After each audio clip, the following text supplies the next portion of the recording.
The gunshot that shattered the morning stillness sent every bird within a mile screaming into the pale Arizona sky, and Sarah Mitchell knew with absolute certainty that her life would never be the same again.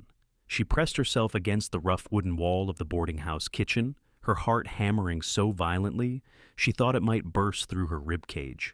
The acrid smell of gunpowder drifted through the open window, mixing with the scent of the coffee she had been preparing just moments before. Outside, men were shouting, horses were whinnying in panic, and somewhere a woman screamed. Sarah's hands trembled as she gripped the edge of the counter, trying to make sense of the chaos erupting in the dusty street of Tombstone, Arizona, on this September morning in 1882. Another shot rang out, closer this time, and Sarah dropped to her knees behind the heavy oak table that dominated the center of the kitchen. She had been working at Mrs. Henderson's boarding house for only 3 weeks, having arrived on the stage from St. Louis with nothing but a carpetbag and a desperate need to escape her stepfather's plans to marry her off to his business partner, a cruel man twice her age. At 22 years old, Sarah had finally gathered the courage to forge her own path. But she had not anticipated that path would lead her directly into the heart of one of the most dangerous towns in the Arizona territory. The shooting seemed to go on forever, though it probably lasted no more than 2 minutes. When silence finally fell, heavy and oppressive in the morning heat, Sarah remained crouched behind the table, counting her heartbeats and trying to steady her breathing. She heard boots on the wooden sidewalk outside, slow and deliberate, and then Mrs. Henderson's voice, shrill with anxiety. "Sarah! Sarah! Girl, where are you?" "In the kitchen," Sarah called back, her voice barely more than a whisper. She cleared her throat and tried again. "I'm here, Mrs. Henderson." The older woman burst through the door, her round face flushed, and her gray hair escaping from its usual tight bun. "Thank the Lord you're safe. Those damned outlaws hit the bank again. 3rd time this month. Sheriff's men got 2 of them, but the rest rode off toward the mountains." She pressed a hand to her ample bosom, breathing heavily. "Now you listen to me, girl. We've got 8 guests staying here, and they'll be wanting their breakfast despite all this commotion. Cowboys and miners don't miss meals for anything, not even a shootout. You need to get that coffee made and those biscuits in the oven." Sarah nodded, though her hands were still shaking so badly she doubted she could hold a coffee pot steady. She had grown up in relative safety in St. Louis, where violence was something that happened in the rough districts near the riverfront, not in broad daylight on respectable streets. But this was Tombstone, a town that had sprung up almost overnight after silver was discovered in the nearby hills just a few years earlier. It was a place where fortunes were made and lost in a single day, where men settled disputes with guns rather than words, and where a woman alone had to be strong or perish. "Get yourself together now," Mrs. Henderson said more gently, seeing the fear in Sarah's eyes. "You're safe here. The boarding house has never been touched in all the troubles we've had. Outlaws know better than to mess with the places where they might want to stay someday." She patted Sarah's shoulder awkwardly. "Come on now. Those men will be stomping down those stairs any minute, hungry as bears." Sarah forced herself to stand, smoothing down her simple brown dress and retying her apron with fingers that still trembled. She had always prided herself on her composure, on the careful control she maintained over her emotions. But the West was testing her in ways she had never imagined. She went to the stove and stoked the fire, then measured out coffee grounds into the large enamel pot. The familiar routine helped calm her nerves, and by the time she heard heavy footsteps on the stairs, her hands had steadied somewhat.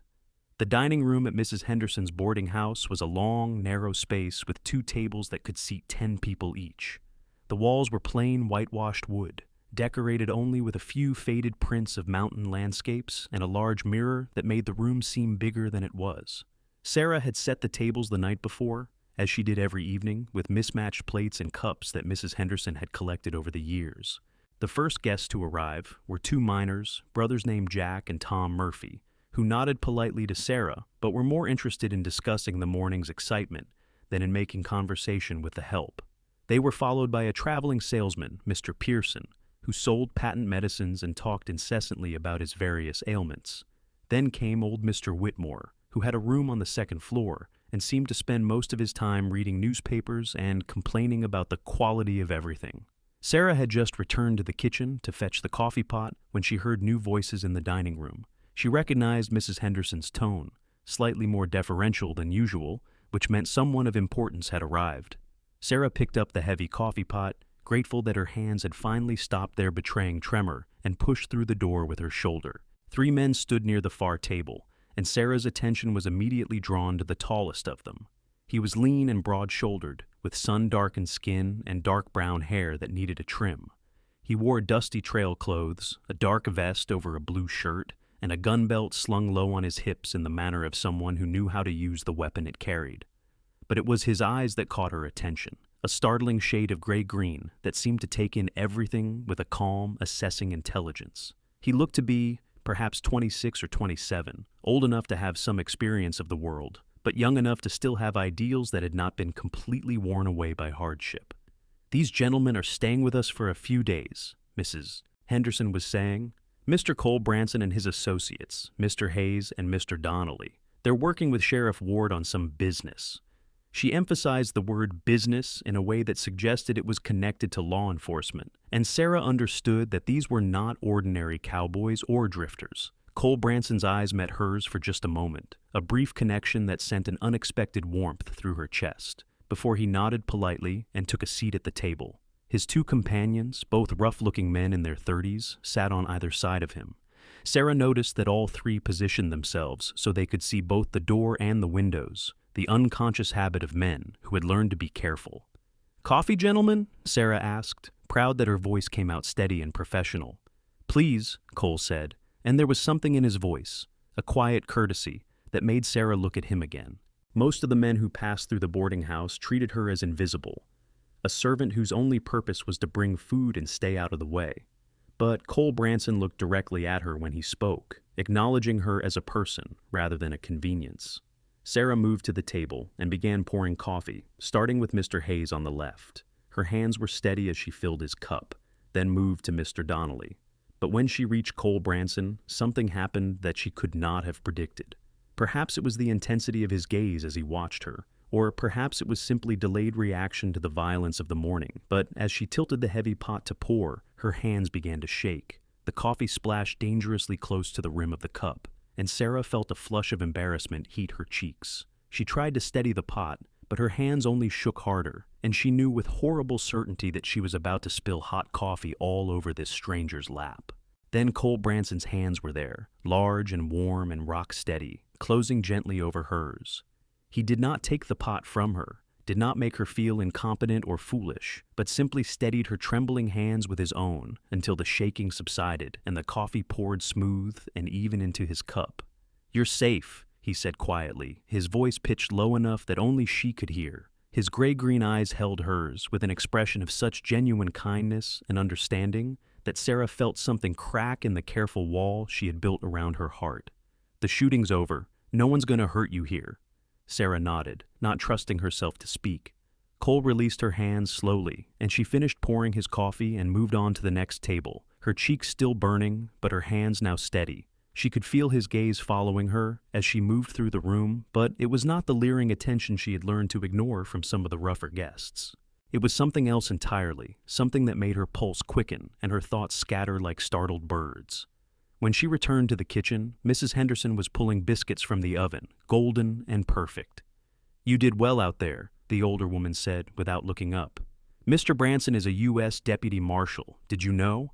Come down from Prescott to help Sheriff Ward deal with these bank robberies. He's got a reputation as a fair man, but hard as nails when it comes to outlaws. They say he tracked the Holcomb gang for 3 months through the Superstition Mountains and brought them all in, dead or alive." She slid the biscuits into a basket and covered them with a clean cloth. "He's also unmarried, though I suppose that's neither here nor there." Sarah felt her cheeks grow warm again and busied herself with checking the bacon that was frying on the stove. "I'm sure his marital status is of no concern to me, Mrs. Henderson." "Of course not," Mrs.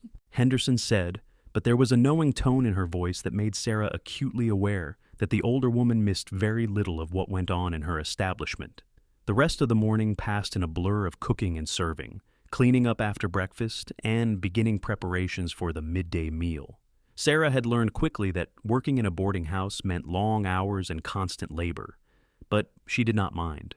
The work was honest, and it kept her hands busy and her mind occupied, leaving little time to dwell on the life she had left behind, or worry about an uncertain future. It was just past noon when Sheriff Ward arrived at the boarding house, a tall, weathered man with an impressive mustache and a star pinned to his vest. Sarah was in the dining room, wiping down the tables after the lunch service, when he came in with Cole Branson and settled at one of the corner tables to talk in low, serious voices. She tried not to listen, knowing it was none of her business, but the dining room was small and voices carried. "The pattern's clear now," Sheriff Ward was saying. "They hit the bank early in the morning, always when the managers just opened up and there's cash in the drawers, but before the big deposits come in from the mining operations, they know exactly when to strike. Inside information," Cole said. It was not a question, but a statement of fact. Has to be. Someone in town is feeding them details. Could be anyone, a clerk, a miner, even one of my own deputies for all I know. The sheriff sounded tired and frustrated. 3 robberies in 5 weeks, and we're no closer to catching the whole gang. We got 2 of them this morning, but they're both dead, and the leader's still out there with at least 4 other men. Sarah moved to the far end of the room, not wanting to intrude on their conversation, but she could not help feeling a chill at the sheriff's words. The idea that the outlaws had help from someone within Tombstone made the whole town seem suddenly dangerous and untrustworthy. She had thought that escaping St. Louis meant escaping the sense of constant threat she had felt under her stepfather's roof. But perhaps true safety was an illusion no matter where you went. "Miss Mitchell?" Cole's voice startled her from her thoughts. She turned to find him standing just a few feet away, his hat in his hands. "I apologize for interrupting your work. I wanted to thank you for the excellent breakfast this morning. The biscuits were the best I've had since my mother's." "Thank you, Mr. Branson," Sarah said, clutching the damp cloth she had been using to wipe the tables. "But I cannot take credit for the biscuits. Those are Mrs. Henderson's specialty. I only made the coffee and the bacon."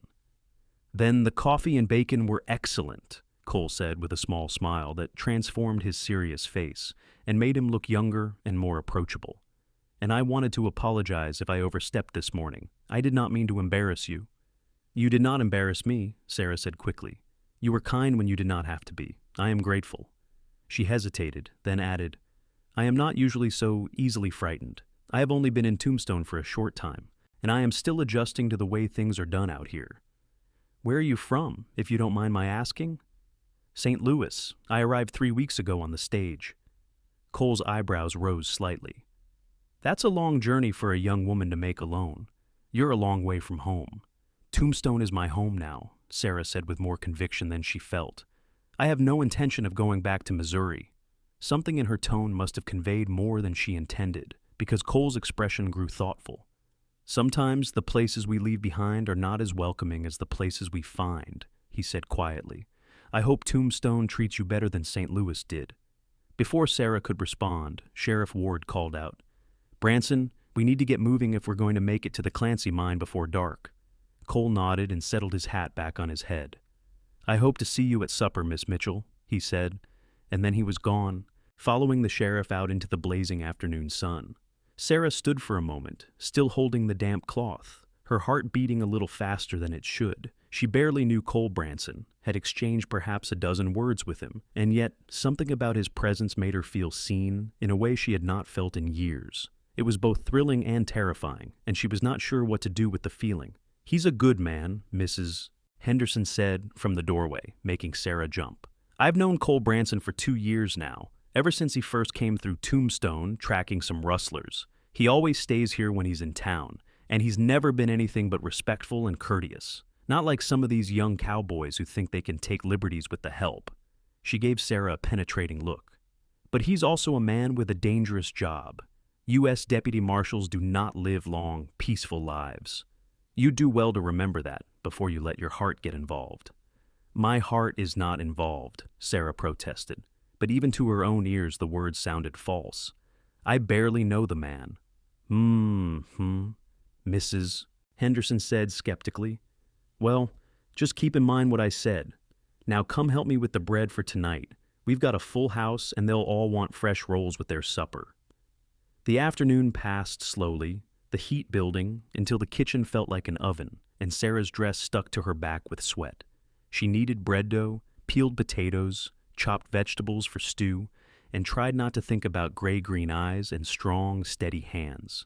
But her mind kept returning to those few moments at the breakfast table, to the feeling of being truly safe for the first time since she had left St. Louis. Cole and Sheriff Ward did not return in time for supper, and Sarah found herself disappointed, even though she had no right to be. The other guests ate heartily, complimenting Mrs. Henderson on the beef stew and fresh rolls, and Sarah moved through the dining room like a ghost, serving and clearing and trying to ignore the rough comments of two cowboys who had clearly spent the afternoon at one of the town's many saloons. "Pretty little thing, is not she?" one of them said, loudly enough for Sarah to hear as she refilled the water pitcher. "Bet she'd be friendlier if we bought her a drink." "Leave her alone, Curtis," the other cowboy said, but he was laughing. "You could not afford a girl like that, even if she was interested, which she ain't." Sarah kept her face carefully blank and continued her work, but inside she was seething. This was the part of her new life she hated most, the assumption that because she worked as domestic help, she was somehow available for any man's amusement. In St. Louis, her mother's respectable marriage to a successful merchant had protected her from such crude attention, even after her mother's death. But here, as a single woman with no family and no protection, she was vulnerable in ways she was still learning to navigate. "You gentlemen need anything else?" Mrs. Henderson asked pointedly, appearing in the doorway with her arms crossed and a stern expression on her face. "Because if not, Sarah has work to do in the kitchen, and I'm sure you have places to be." The cowboys subsided, muttering apologies, and finished their meals quickly before heading out into the evening. Sarah shot Mrs. Henderson a grateful look and carried the last of the dishes back to the kitchen, where she spent the next hour washing and drying and putting everything away for the night. It was nearly 9 o'clock when she finally finished her work and climbed the narrow stairs to her small room on the 3rd floor. The room was barely large enough for a narrow bed, a washstand, and a small trunk that held all her possessions. But it was hers alone, and the door had a lock. Sarah changed into her nightgown, washed her face and hands in the tepid water from the pitcher, and sat on the edge of the bed to brush out her long, dark hair. Through the open window, she could hear the sounds of Tombstone at night, laughter and music from the saloons, the occasional shout or gunshot, the restless movement of a town that never really slept. Somewhere out there, Cole Branson was tracking outlaws through the darkness, putting his life at risk to make the territory safer for people like her. The thought made her chest tighten with an emotion she was not ready to name. Sarah climbed into bed and pulled the thin sheet over herself, closing her eyes and trying to quiet her racing thoughts. But sleep was a long time coming, and when it finally arrived, it brought dreams of strong hands and steady gray-green eyes and a quiet voice saying, "You're safe." The next morning dawned clear and hot, the sun already fierce by the time Sarah made her way down to the kitchen at 5 o'clock. Mrs. Henderson was already there, measuring out flour for biscuits, and she looked up with tired eyes when Sarah entered. "Rough night," the older woman said by way of greeting. "There was trouble down at the Oriental Saloon. One of the dealers got caught cheating, and there was a brawl. 3 men ended up with the doctor, and one's likely to die from his wounds." She shook her head wearily. "Sometimes I think about selling this place and moving back east. But then I remember there's nothing for me back there either. At least here I've got my own business and no husband telling me what to do with it." Sarah had heard bits and pieces of Mrs. Henderson's story during her 3 weeks at the boarding house. The older woman had come west 20 years ago with a husband who dreamed of striking it rich in the gold fields. He had died of fever within a year, leaving her alone and penniless. But instead of giving up and going back east in defeat, Mrs. Henderson had worked as a laundress and a cook until she had saved enough to buy the boarding house. Now she was one of the few independent businesswomen in Tombstone, and Sarah admired her strength and determination, even when the older woman's sharp tongue made her difficult to work for. They worked together in companionable silence for a while, Sarah mixing eggs and milk for scrambled eggs, while Mrs. Henderson formed biscuit dough into perfect circles. The routine was soothing, and Sarah felt herself relaxing into the familiar rhythm of morning preparations. She was just carrying the first pot of coffee into the dining room when the front door opened and Cole Branson walked in, followed by his 2 companions. All 3 men looked exhausted, their clothes dusty and their faces drawn with fatigue. But Cole's eyes brightened when he saw Sarah, and he managed a small smile. "Good morning, Miss Mitchell," he said, removing his hat.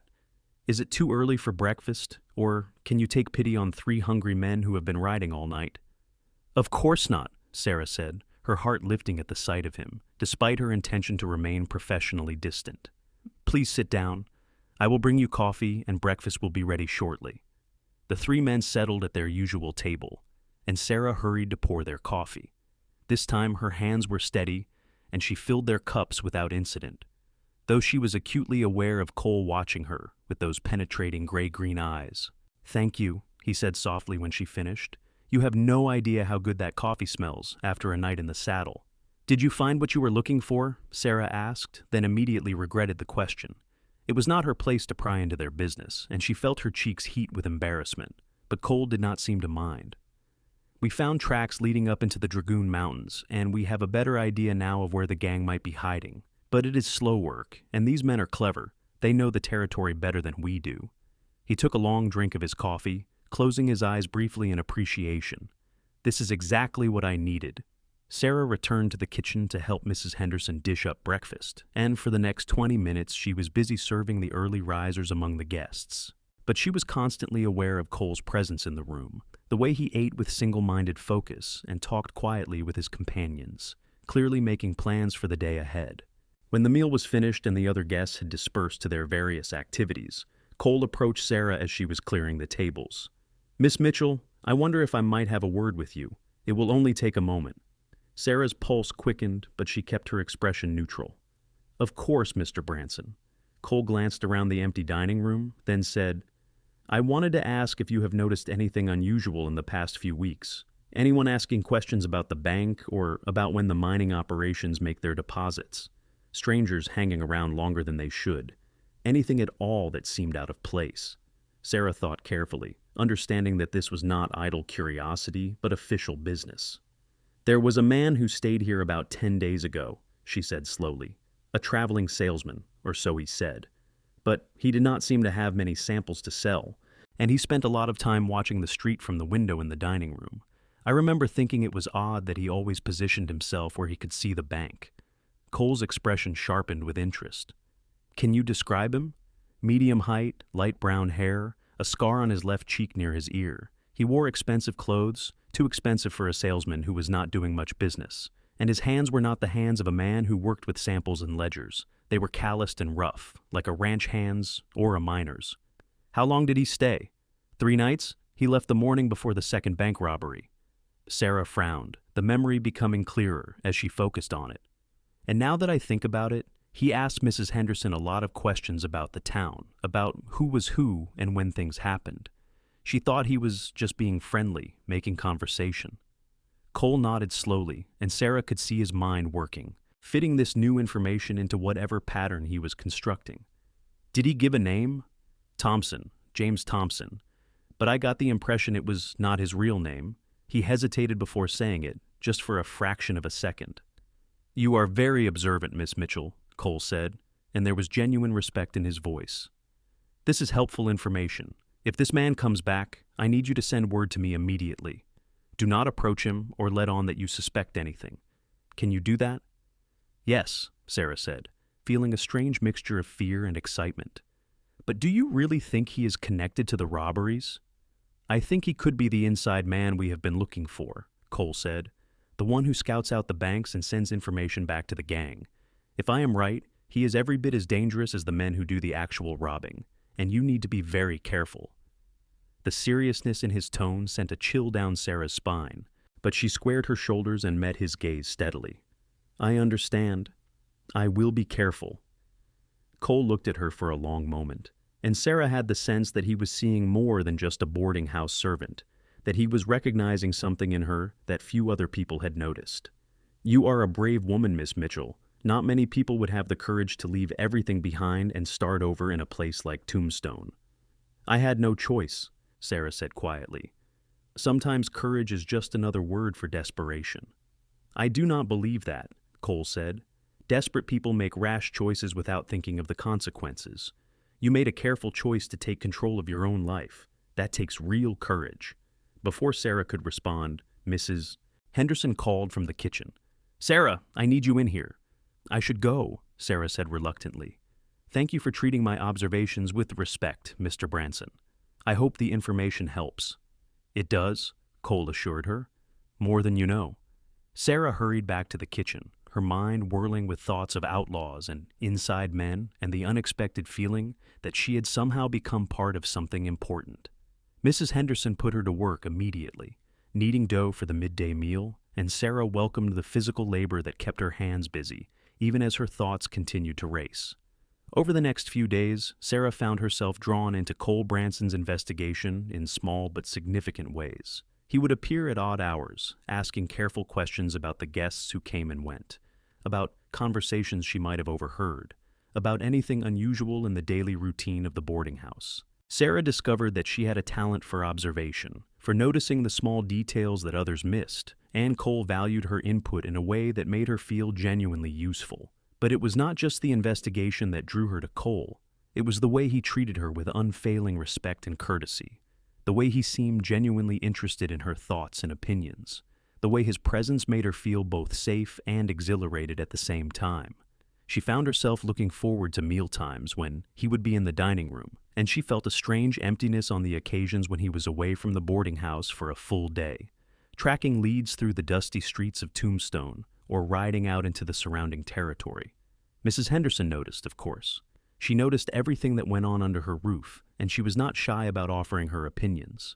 "You are falling for him," she said bluntly one afternoon, as she and Sarah were preparing vegetables for supper. "That deputy marshal, do not bother denying it. I can see it plain as day in your face every time he walks in the room." Sarah focused intently on the carrots she was chopping, her cheeks burning. "I respect him, certainly. He is a good man doing important work." "Respect," Mrs. Henderson snorted. "Girl, I was married for 10 years, and I have seen plenty of couples come and go through this boarding house. I know the difference between respect and something deeper. You light up when he is around, like someone lit a candle inside you." "Even if that were true," Sarah said carefully, "it would not matter. Mr. Branson is a U.S. deputy marshal. He travels all over the territory. He is not looking for a wife, especially not a woman with no family and no prospects beyond working in a boarding house." "You do not know what he is looking for, Mrs." Henderson said, "and you are selling yourself short. You are smart, capable, pretty, and you have more backbone than most of the women in this town. A man would be lucky to have you, and if Cole Branson has half the sense I think he does, he can see that." Sarah wanted to believe her, wanted to think that the connection she felt growing between herself and Cole was not just her own wishful imagination, but she had learned long ago not to trust fairy tales or happy endings. Real life was harder and messier and less forgiving than the stories in books. That evening, as Sarah was serving supper, a commotion outside drew everyone's attention. Raised voices, the sound of horses being ridden hard, and then gunshots, 3 of them in quick succession. Sarah felt her hands begin to shake again, the coffee pot growing heavy in her grip. She looked instinctively toward Cole, who was already on his feet, his hand on the gun at his hip. "Hey, stay inside," he ordered, his voice carrying the weight of authority. "All of you, stay away from the windows." He strode toward the door, his 2 companions right behind him, and Sarah watched them go, with her heart in her throat. The dining room erupted in nervous conversation, the guests all speculating about what was happening, but Sarah could not focus on their words. She could only think about Cole walking out into danger, possibly getting shot, possibly dying in the dusty street, while she stood helplessly behind the safety of Mrs. Henderson's walls. The minutes dragged by with agonizing slowness. Sarah moved mechanically through the dining room, refilling cups and answering questions she barely heard. Her entire being was focused on the street outside, listening for more shots, for screams, for any indication of what was happening. When the door finally opened again, Sarah nearly dropped the pitcher she was holding. But it was Cole who entered, alive and unharmed, though his expression was grim. Behind him, Sheriff Ward and several deputies were visible through the open door, surrounding a group of men with their hands tied. "We got them," Cole said, and there was quiet satisfaction in his voice. "The whole gang. They tried to hit the bank again, but this time we were ready for them." A cheer went up from the guests in the dining room, and even Mrs. Henderson allowed herself a small smile of relief. But Sarah could only stare at Cole, her legs suddenly weak with the realization of how close he had come to danger, how easily things could have gone differently. Cole's eyes found hers across the crowded room, and something passed between them, an understanding that went beyond words. He made his way through the congratulatory crowd to where she stood, still clutching the water pitcher like a lifeline. "You should sit down," he said gently, taking the pitcher from her hands and setting it on the nearest table. "You look pale." "I was worried," Sarah admitted, too shaken to maintain her usual careful composure. "When you went out there, when I heard the shots, I thought—" She broke off, unable to finish the sentence. "I know," Cole said softly. His hand reached up to brush a strand of hair from her face, a gesture so tender and intimate that Sarah's breath caught. "But I am fine. We are all fine. And the town is safe now, thanks in no small part to the information you provided. That description you gave me of James Thompson helped us identify him as Jack Thornton, a known associate of the gang leader. We were able to track him down and follow him right to where the gang was hiding, in an old mine shaft up in the Dragoons." "So it is really over?" Sarah asked, hardly daring to believe it. "It is really over," Cole confirmed. "The gang is in custody, and they will be tried and sentenced according to the law. Tombstone can go back to its normal level of chaos instead of living in fear of bank robberies." Normal chaos. Sarah almost laughed at the phrase, but she was too overwhelmed with relief and a dozen other emotions she could not name.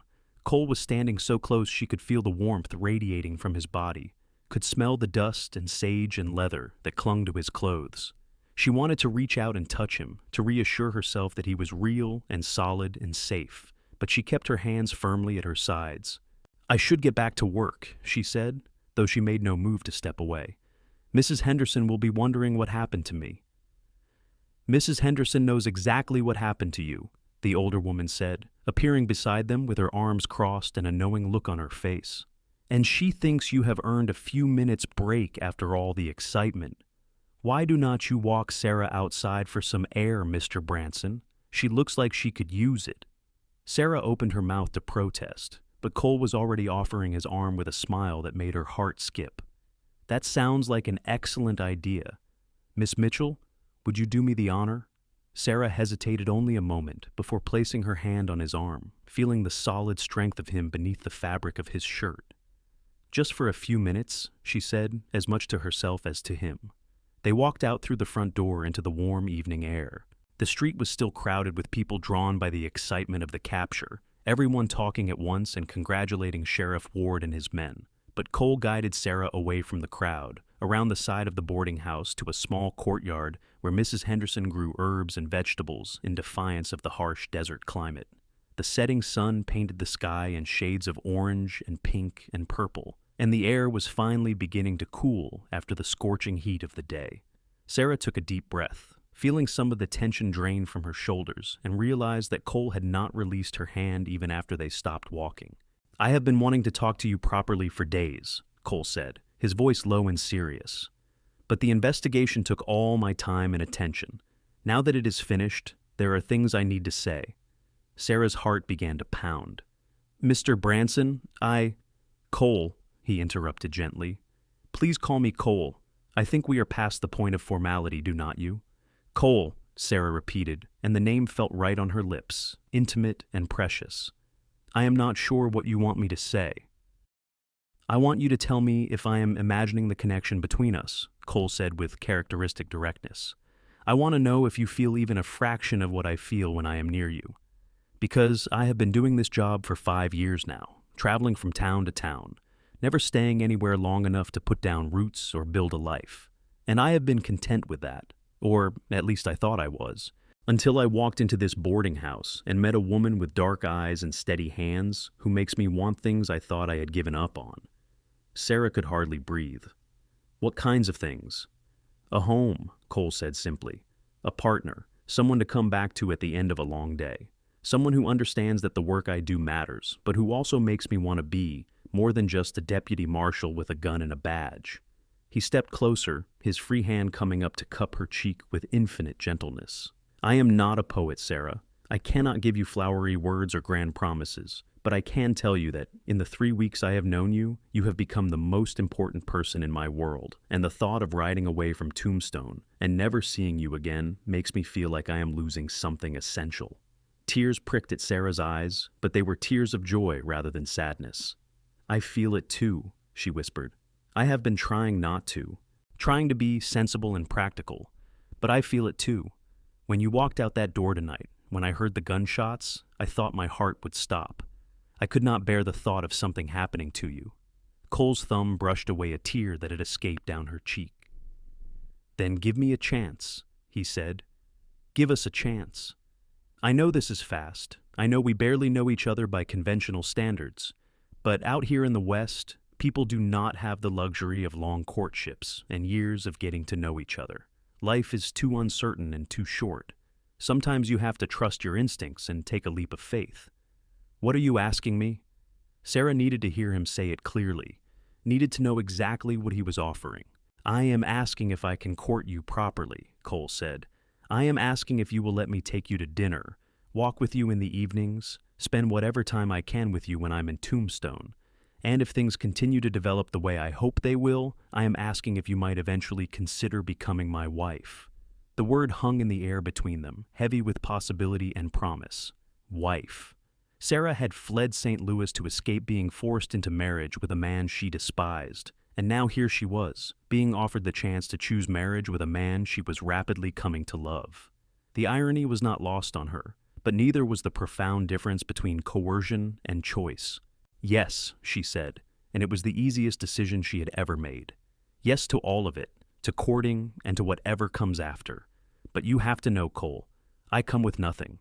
No dowry, no family connections, no prospects beyond what I can earn with my own hands. I am not the kind of woman a man in your position usually marries." "You are exactly the kind of woman I want to marry," Cole said firmly. "Strong and brave and honest and kind. Everything else is just details." Then he bent his head and kissed her, soft and sweet and full of gentle promise, and Sarah felt her last defenses crumble away. They stood in the courtyard as the stars began to appear in the darkening sky, wrapped in each other's arms and making quiet promises for a future they would build together. And for the first time since leaving St. Louis, Sarah felt truly and completely safe. The next weeks unfolded like a dream that Sarah kept expecting to wake from, but never did. Cole remained in Tombstone while the captured outlaws went through their trial, testifying as the primary law enforcement officer responsible for their apprehension. He spent every free moment with Sarah, and Mrs. Henderson proved surprisingly accommodating, adjusting Sarah's schedule so she could take walks with Cole in the evenings and have occasional afternoons off to accompany him to church socials or community gatherings. Tombstone, for all its rough edges and violent reputation, had a surprisingly active social life. There were dances held at the Schieffelin Hall, church services and picnics, theatrical performances by traveling companies, and numerous other events where respectable citizens gathered to maintain some semblance of civilization in the midst of the territorial chaos. Cole escorted Sarah to several of these events, and she found herself welcomed into the community in a way she had not been when she first arrived as a friendless newcomer. Part of this acceptance came from her association with Cole, who was respected as a fair and capable lawman, but part of it also came from her own growing confidence and the friendships she was beginning to form with other women in town. There was Martha Clancy, the wife of one of the mine owners, who invited Sarah to join her sewing circle. There was Emma Ward, the sheriff's wife, who proved to be a kind and generous woman, despite her husband's intimidating presence. And there was even young Lucy Pearson, a girl of 19 who worked at the general store and dreamed of someday opening her own dress shop. Through these women, Sarah learned the rhythms and patterns of life in Tombstone, the unwritten rules that governed who was respectable and who was not, which establishments were acceptable for decent women and which were not, how to navigate the complex social hierarchy of a town where fortunes changed overnight and today's prospector might be tomorrow's millionaire. She also learned that she had a talent for friendship, for drawing people out and making them feel heard and valued, and this realization gave her a quiet confidence she had never possessed before. But the center of her world was Cole. They spent hours talking, sharing their histories and hopes and fears. Cole told her about growing up on a ranch in Texas, the youngest of 4 brothers, and how he had decided to become a lawman after his eldest brother was killed by rustlers, and the local sheriff did nothing to bring the criminals to justice. He talked about the loneliness of his work, the constant travel, the difficulty of maintaining relationships when he was always moving from one crisis to the next. He spoke of the moral weight of his job, the men he had been forced to kill in the line of duty, the ones who had gotten away, the the ones who haunted his dreams. Sarah, in turn, told him about her life in Saint Louis, her happy childhood before her mother died, the way everything had changed when her stepfather took over her life. She described the suffocating feeling of having no control over her own future, the desperation that had driven her to take her small savings and buy a ticket on the westbound stage without any clear plan beyond escape. She confessed her fears that she was not strong enough, or smart enough, or brave enough to survive in the West, and Cole listened with patient attention and assured her that she was all those things and more. "You are the strongest person I know," he told her one evening as they sat on the steps behind the boarding house, watching the sun set over the distant mountains. "You left behind everything familiar and safe to take control of your own destiny.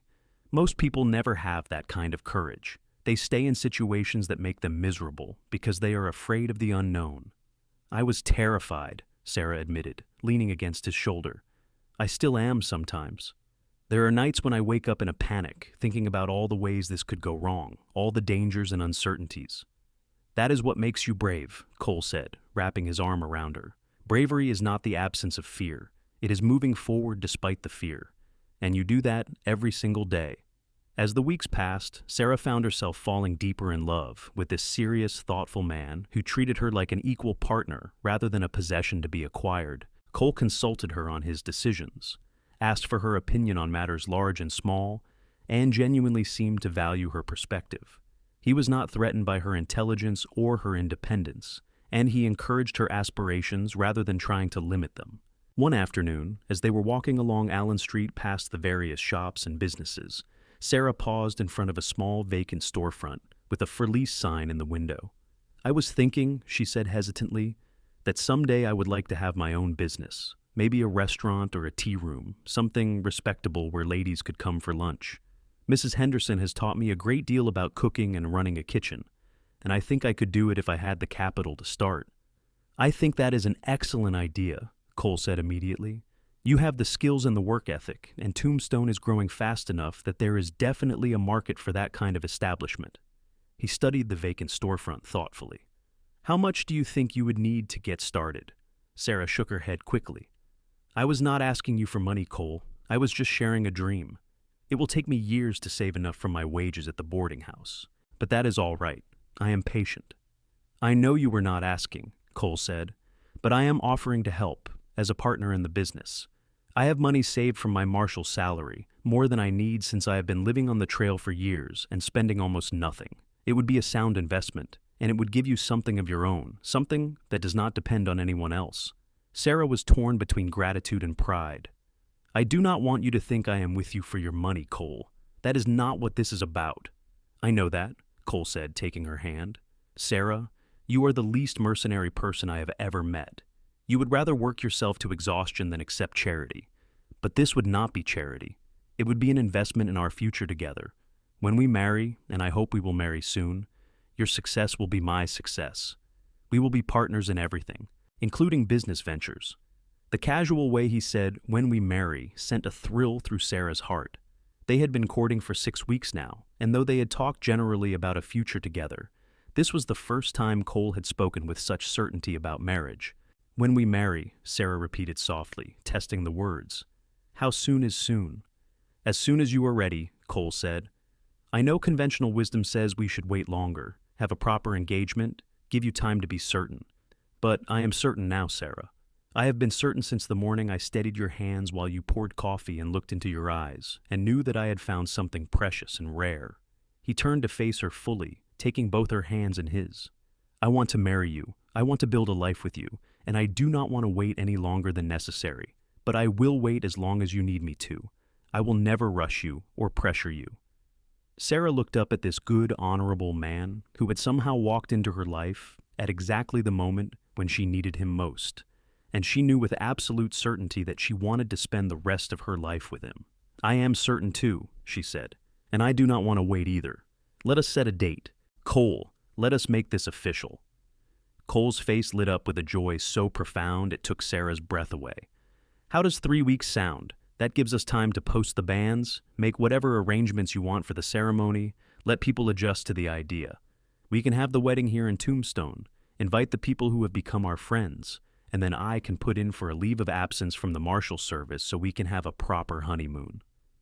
"A honeymoon where?" Sarah asked, charmed by the idea. "Wherever you want to go. San Francisco if you want to see the ocean. Denver if you want to visit a real city. Or we could just go to my family's ranch in Texas so you can meet my brothers and their families. They have been after me for years to settle down, and they will love you." "Texas," Sarah said decisively. "I want to meet your family and see where you came from, and then, when we get back, we can start planning the restaurant." They sealed the decision with a kiss right there on Allen Street, not caring who might see or what the gossips might say. Sarah felt gloriously, wonderfully alive, more herself than she had ever been. And the future that had seemed so uncertain and frightening just a few months ago now sparkled with possibility. The next 3 weeks passed in a whirlwind of activity. Sarah gave her notice to Mrs. Henderson, who pretended to be annoyed but was clearly pleased for her young employee. The older woman even offered to help with the wedding preparations, and she proved surprisingly adept at organizing the kind of small, intimate ceremony that Sarah wanted. "No need for a big fuss," Mrs. Henderson declared. "Save your money for setting up your household in that restaurant of yours. We will have the ceremony in the courtyard here at the boarding house. Invite a few dozen friends, serve a nice meal afterward, and that will be more than sufficient."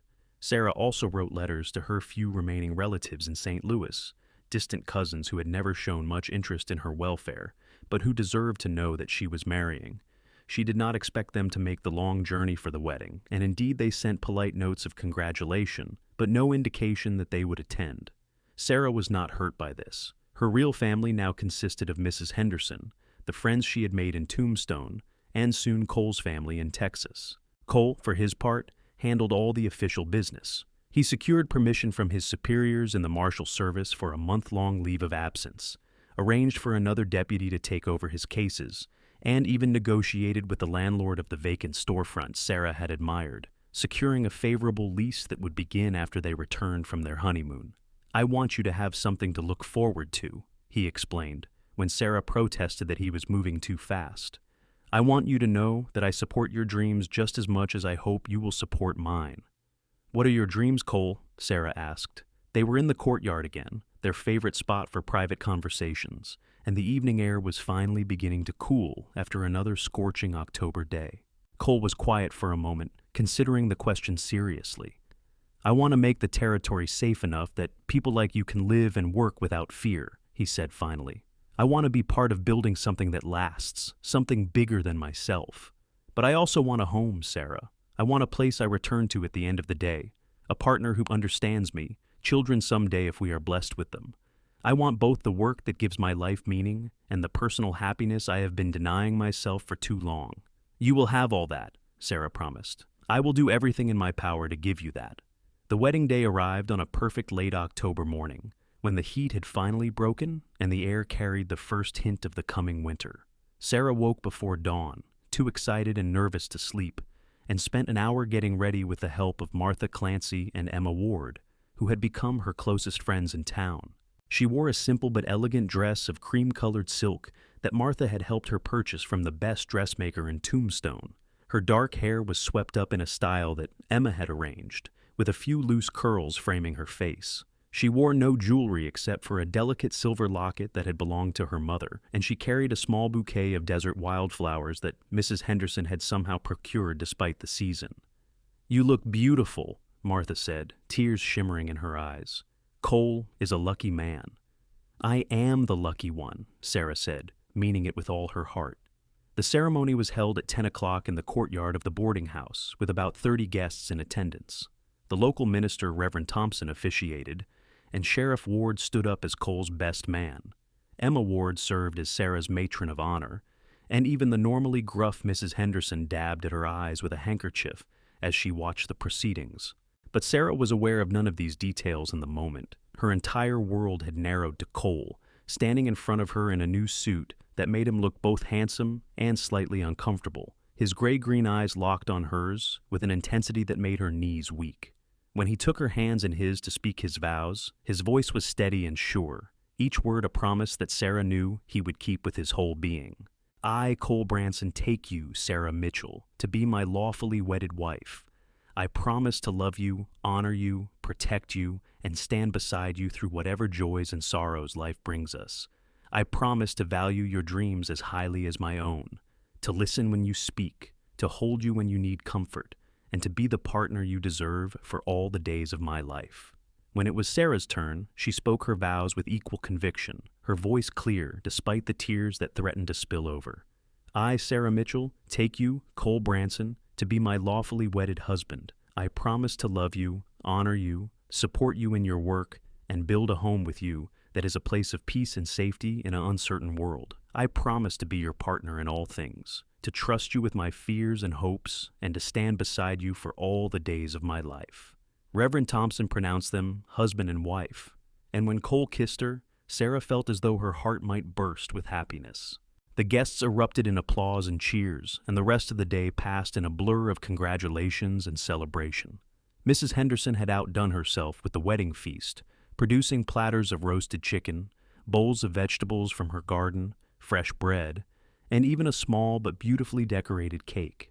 There was music and dancing, and Sarah found herself swept from one well-wisher to another, accepting hugs and handshakes and sincere wishes for happiness. But through it all, she was constantly aware of Cole at her side, his hand resting on the small of her back, or his fingers intertwined with hers, a solid and reassuring presence that made everything else fade into background noise. This was real, Sarah kept thinking.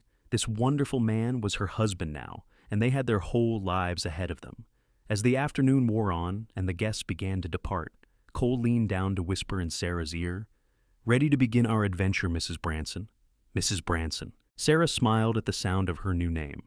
More than ready. They left Tombstone the next morning on the eastbound stage, beginning the long journey to Texas. The trip took 12 days, traveling by stage and train through some of the most beautiful and harsh landscapes Sarah had ever seen. They passed through desert and mountain, through small settlements and larger towns, and Cole proved to be an entertaining traveling companion, pointing out landmarks and telling stories about his previous journeys through the territory. But the real adventure was in the quiet moments, the evenings spent in hotel rooms, or occasionally camping under the stars when the stages did not run late enough to make the next town. Cole was a patient and gentle husband, mindful of Sarah's inexperience and determined that their physical relationship would be based on mutual pleasure and respect rather than one-sided demands. He courted her all over again in these intimate moments, learning what brought her joy and comfort, and Sarah discovered depths of passion in herself that she had never known existed.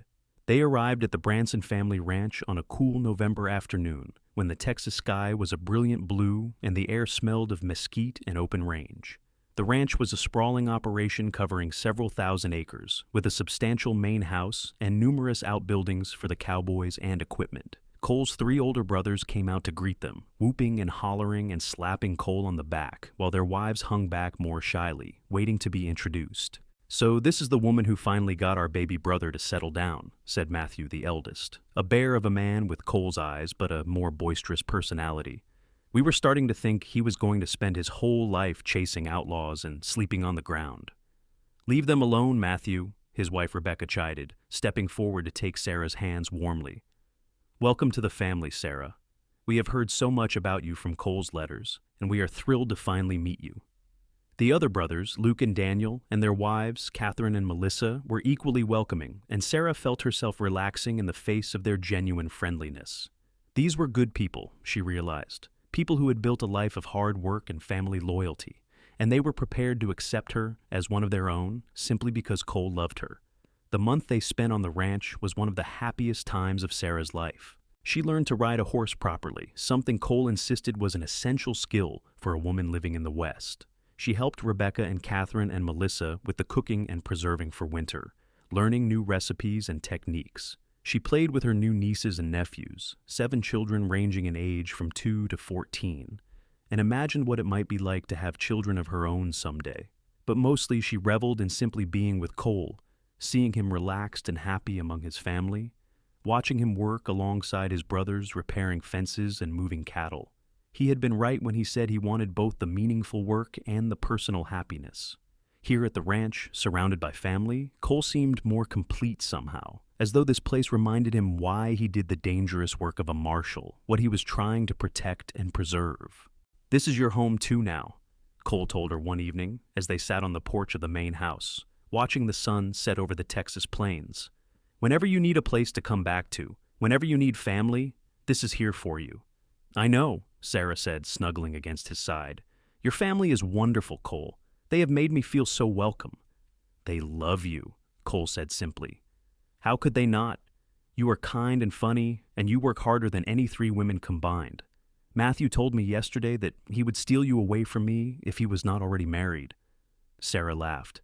I am very happy with the Branson brother I already have. Thank you. All too soon, their month of honeymoon bliss came to an end, and it was time to return to Tombstone and begin their real life together. The journey back seemed shorter somehow, perhaps because they were no longer strangers learning each other, but true partners who had weathered the first tests of marriage and come through stronger for it. They arrived back in Tombstone in early December to find that Mrs. Henderson had been true to her word and had arranged for their belongings to be moved into a small house that Cole had rented on the edge of town.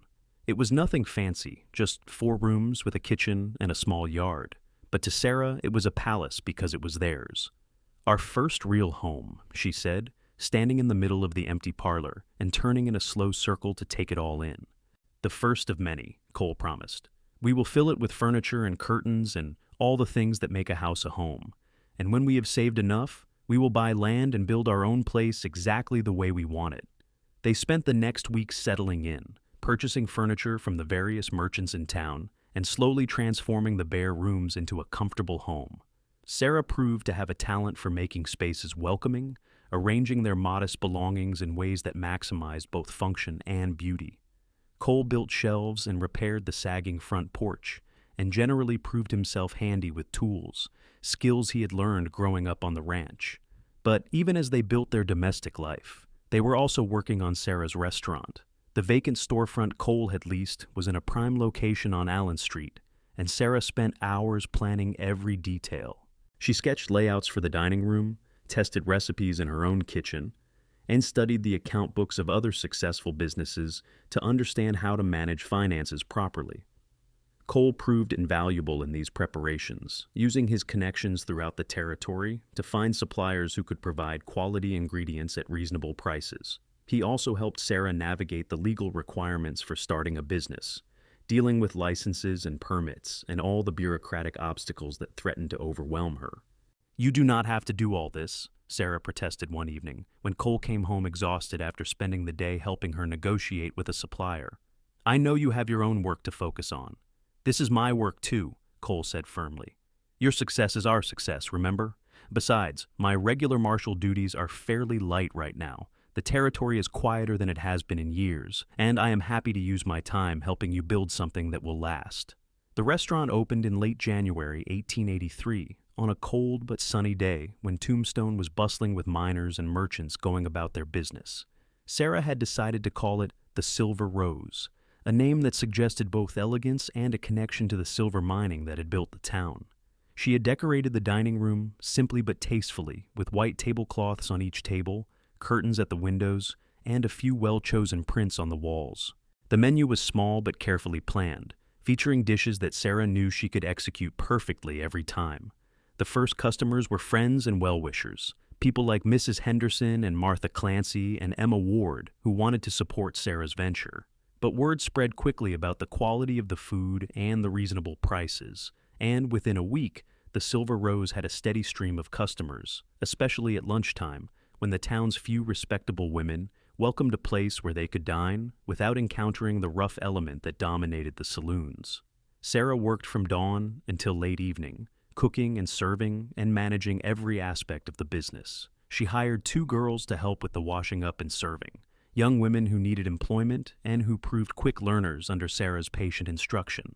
Cole helped when he could, stopping by during the day to check on her, and sometimes staying through the dinner service to handle difficult customers or carry heavy supplies.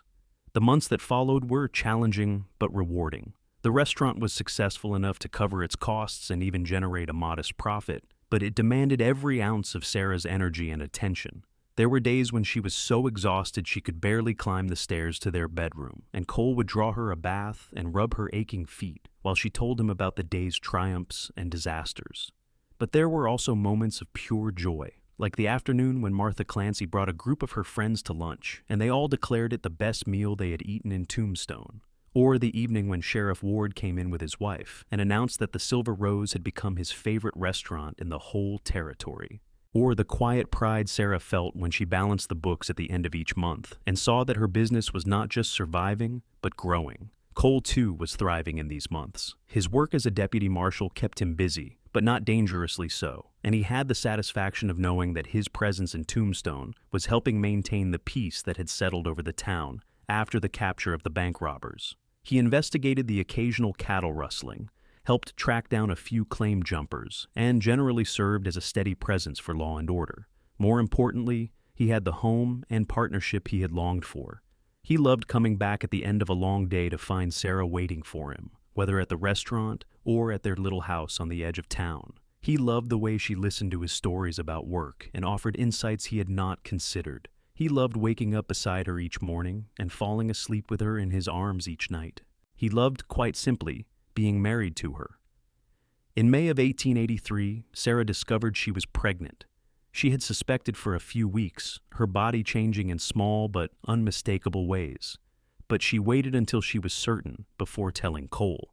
She had worried that he might be concerned about the timing, with the restaurant still so new and demanding, but his joy was immediate and uncomplicated. "A baby," he said, his hand moving instinctively to rest on her still flat stomach. "Our baby! Sarah, this is wonderful news." "You are not worried about how we will manage?" Sarah asked. "With the restaurant and your work and a baby to care for?" "We will manage the same way we have managed everything else," Cole said confidently. "Together, as partners. We will figure it out as we go, and we will ask for help when we need it. You have staff at the restaurant who can take on more responsibility. I can adjust my schedule to be around more, and there are plenty of women in town who will be happy to give advice and assistance." He was right, of course. When Sarah's pregnancy became obvious and the news spread through Tombstone, she was overwhelmed by the support and generosity of her friends. Martha Clancy organized the other women to create a layette for the baby, with tiny gowns and blankets and all the necessities. Mrs. Henderson gave Sarah a beautiful carved cradle that had been in her family for generations. Emma Ward shared her own experiences of motherhood and reassured Sarah that she would be a wonderful mother. Even the customers at the Silver Rose were understanding and accommodating when Sarah's pregnancy made her tired or nauseous. They accepted the adjusted hours, the smaller menu on days when Sarah was not feeling well, the occasional need to close early. The restaurant had become enough of an institution in Tombstone that people were invested in its success and willing to be patient during this transitional time. As Sarah's belly grew and the baby became more active, kicking and turning inside her, she found herself overcome with a contentment she had never imagined possible. This was not the life she had planned when she fled St. Louis less than 2 years ago. She had hoped for nothing more than survival, a job and a roof over her head, and the freedom to make her own choices. But she had found so much more than that. She had found love and partnership, friendship and community, meaningful work and the promise of family. She had found, against all odds, a place where she truly belonged. Cole was endlessly fascinated by the pregnancy, marveling at each change in Sarah's body, and talking to the baby through her stomach in a way that made Sarah laugh, even as it touched her heart. He read every book on childbirth and infant care he could find, determined to be as prepared as possible. He made Sarah rest when she pushed herself too hard, brought her the food she craved at odd hours, and generally proved himself to be exactly the kind of husband and soon-to-be father that Sarah had dreamed of but never expected to find. In early December 1883, on a cold night when snow actually fell on Tombstone for the first time in 3 years, Sarah went into labor. Cole rode through the storm to fetch the midwife, Mrs. Graham, an experienced woman who had delivered half the babies in town. Then he settled in to wait, holding Sarah's hand through the long hours of labor and trying to hide his own anxiety when the pain became intense. "You are doing so well," he told her over and over, mopping her forehead with a cool cloth. "You are the strongest person I know, and our baby is going to be so lucky to have you as a mother." "I am scared," Sarah admitted during a brief respite between contractions. "What if something goes wrong? What if I'm not good enough at this?" "You are going to be perfect," Cole said with absolute conviction. "And nothing is going to go wrong. Mrs. Graham has delivered hundreds of babies, and she says everything is progressing normally. You just have to keep going, keep being brave, and soon we will have our child in our arms." He was right. Just after dawn, as the snow stopped falling and weak winter sunlight began to illuminate the room, Sarah gave one final push, and their baby entered the world with a lusty cry that announced a healthy set of lungs. Mrs. Graham cleaned and wrapped the infant, then placed the bundle in Sarah's arms with a tired smile. "Congratulations, Mrs. Branson. You have a beautiful baby boy." A boy. Sarah looked down at the tiny, red-faced creature in her arms and felt a wave of love so powerful it took her breath away. He had Cole's nose and what looked like it might be Sarah's dark hair, and his eyes, though unfocused, seemed to be trying to take in this new and confusing world. "Hello, little one," Sarah whispered. "Welcome to the world.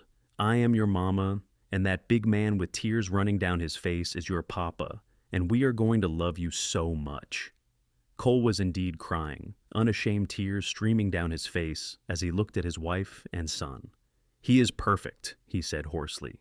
"Sarah, you did such an amazing job. I am so proud of you." They named the baby Thomas Matthew Branson, Thomas after Cole's father, who had died when Cole was young, and Matthew after Cole's eldest brother. He was a healthy, hungry baby who demanded attention at all hours, but who also brought a joy into their lives that neither Sarah nor Cole had anticipated. The first months of Thomas's life were exhausting. Sarah was up multiple times each night to feed him, and the restaurant had to be managed with less of her direct involvement. But she had trained her staff well, and with Cole's help and the occasional assistance of Mrs. Henderson, the Silver Rose continued to thrive even with Sarah working reduced hours. Cole proved himself to be a devoted father, changing diapers and walking the floor with Thomas when he was fussy, reading to him even though the baby was far too young to understand the words. He adjusted his martial duties to be home as much as possible, turning down assignments that would require extended travel. His superiors were understanding, recognizing that Cole had given years of dedicated service and deserved time to focus on his family. As Thomas grew from an infant into a toddler, the Branson household found its rhythm. Sarah worked mornings at the restaurant, leaving Thomas in the capable hands of a young woman named Anna who loved children and had a gift for keeping them entertained. Cole arranged his schedule so he was home in the afternoons and evenings, taking over childcare while Sarah finished her work and handled the business aspects of the restaurant. They were partners in the truest sense, sharing the work of both earning a living and raising their child. In the spring of 1885, Sarah discovered she was pregnant again. This time, there was no anxiety, only excitement. Thomas was now a bright, energetic 16-month-old who was just beginning to string words together, and the thought of giving him a sibling filled Sarah with joy. The second pregnancy was easier than the first, perhaps because Sarah knew what to expect and was not trying to do too much. She had hired a manager for the Silver Rose, a capable woman named Helen Porter, who had worked as a cook in San Francisco before moving to Tombstone. This freed up Sarah to focus more on her family, while still maintaining oversight of the business. In November 1885, Sarah gave birth to a baby girl they named Emma Rose, Emma after Sheriff Ward's wife, who had become such a dear friend, and Rose after the restaurant that had helped establish their financial security. Emma was smaller than Thomas had been, but just as healthy, with Cole's gray-green eyes and what promised to be Sarah's delicate features. Thomas was fascinated by his baby sister, wanting to help with everything from diaper changes to feeding time. Cole and Sarah watched their son transform from being the sole focus of their attention to being a big brother with pride and delight. Their family was growing, their businesses were successful, and their love for each other deepened with each passing season. The years that followed were filled with the normal joys and challenges of family life. Thomas started school and proved to be a bright student with his father's sense of justice and his mother's compassionate nature. Emma grew into a lively, curious child who kept everyone on their toes. The Silver Rose expanded into the adjacent storefront, doubling in size and becoming one of the most successful restaurants in Tombstone.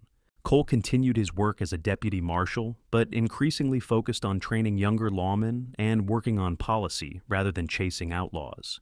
In 1887, the Bransons bought property on the outskirts of town and built their dream house, a substantial home with enough bedrooms for their growing family and a large kitchen where Sarah could experiment with new recipes. They had a vegetable garden and a small orchard, a porch that wrapped around three sides of the house, and a view of the mountains that never failed to take Sarah's breath away. It was on the porch of that house, on a warm evening in June 1888, that Sarah and Cole sat watching their children play in the yard as the sun set behind the mountains. Thomas, now 5.5, was teaching 3-year-old Emma how to catch a ball, his patience with his little sister infinite. The air was filled with the scent of roses from Sarah's garden and the distant sound of music from the town. "Do you ever think about that morning we met?" Sarah asked, her hand finding Cole's as naturally as breathing. "When I was so scared I could not even pour coffee without shaking?"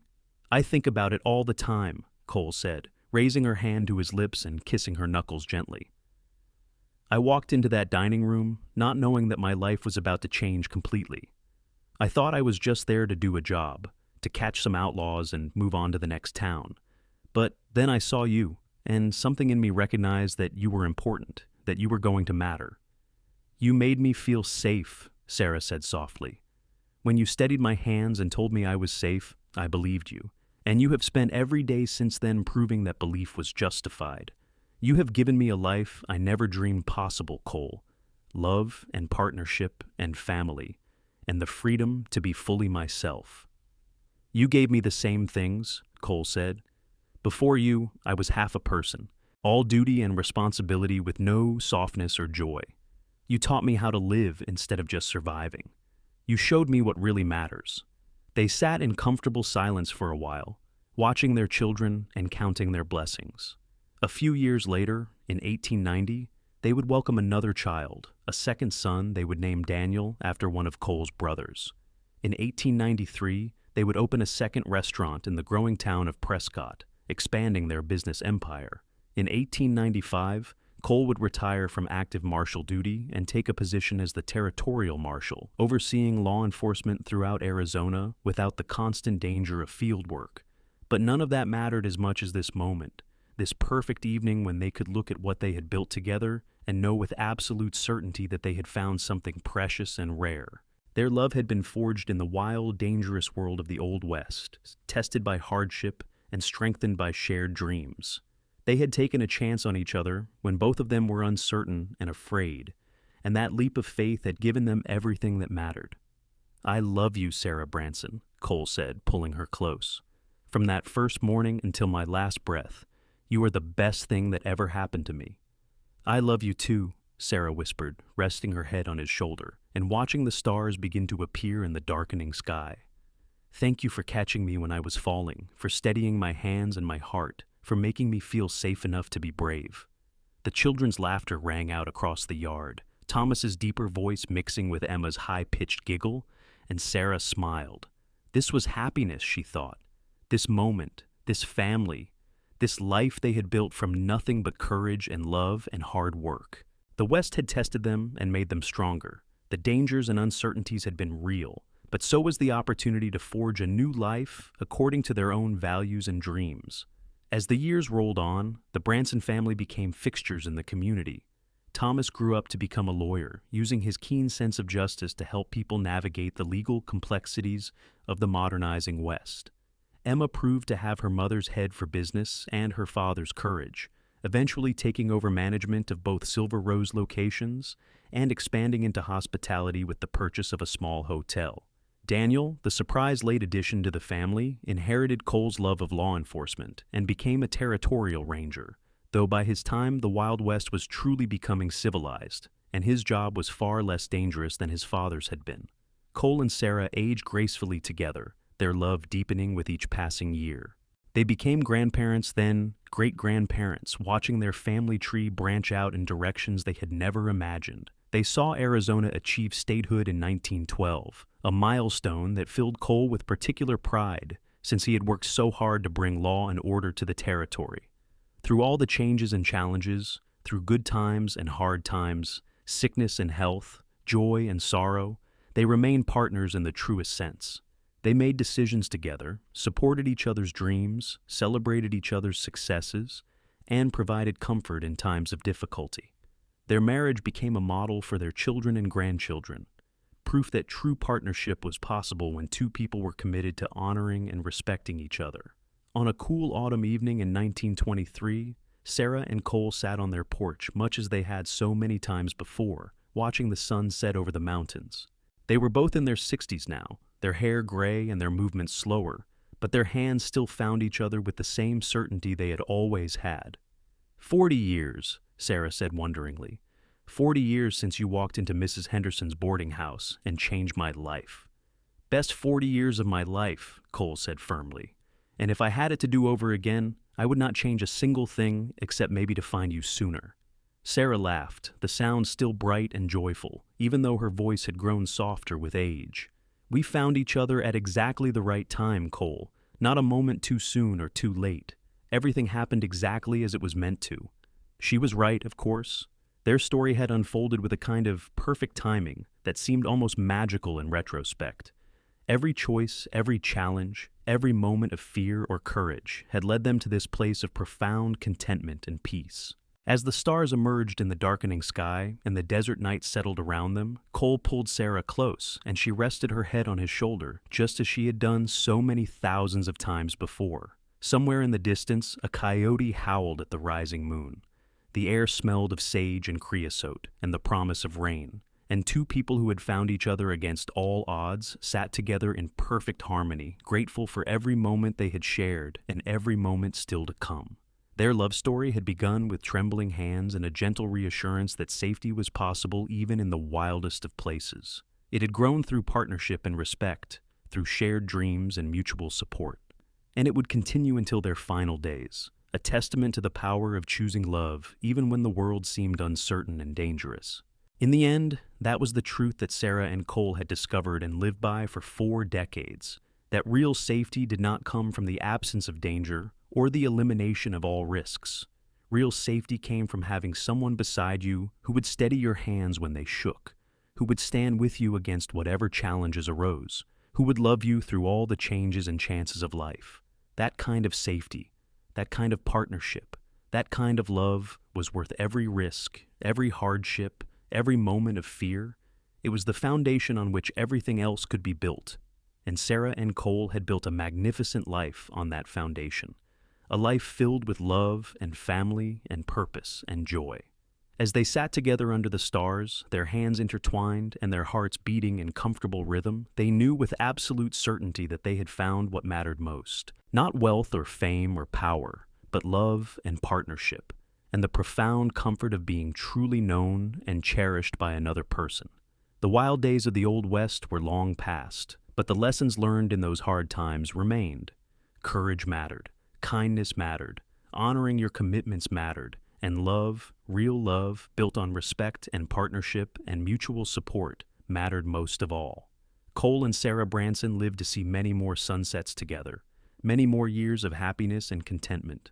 When their time finally came, they left behind a legacy of love that continued to ripple through their family and community for generations. Their children told stories of the devoted partnership their parents had modeled. Their grandchildren spoke of the way Cole and Sarah had looked at each other, even in their final years, with the same tenderness and respect they had shown from the very beginning. And sometimes, on quiet evenings when the desert wind whispered through the sage, people swore they could still feel the presence of that love, still sense the power of a connection forged in the wild places and tested by time. It reminded them that true love was possible, that real partnership could be found, that safety and strength came not from being invulnerable, but from having someone who would steady your hands when they shook and promise, with absolute sincerity, you're safe. That was the gift Cole had given Sarah on that September morning in 1882 when their lives had first intersected. And that was the gift they had given each other every day since, building a love story that proved worthy of the dramatic landscape and tumultuous times in which it had begun. Their story was the story of the West itself, wild and dangerous and beautiful, and full of the possibility of transformation for those brave enough to take the risk. And in the end, it was a story with the happiest of endings, the kind of ending that Sarah had dreamed of but never quite believed possible on that frightening morning when gunshots shattered the peace and her hands shook with fear. She had found her safety, her partner, her home. And it had all begun with a stranger's kindness and a simple promise that turned out to be the truest thing anyone had ever told her. You're safe. And she was.